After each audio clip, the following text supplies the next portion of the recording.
oli veel kõrgem ta? Oli kõrgem küll, jah. Tõsi, jah. Täna hommikuga tõusis ainult 2 senti oli tõusnud.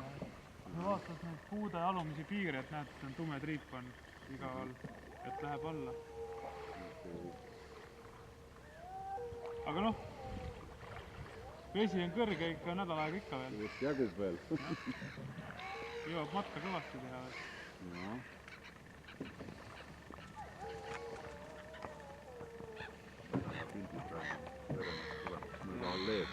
Arno, tagaplaanil on koer ja pulguma.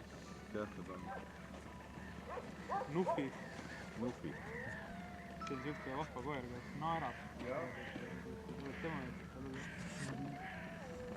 Ma just vähem olen tee otsas peaaegu paadiga. Nufi on tagant näha ka. No selge, tulge. No.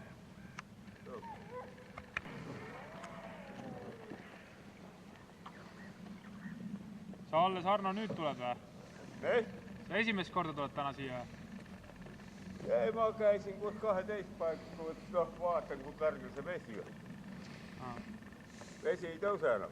No kuradi siis 2,5 tunniga on juba langenud 5 senti. Ei ole. No vaata, tume triip on peal ju. Ei ole, vaata selleks on rehkendatud küll jah, tume triip, aga see läheb ise üles, siis on märg koht.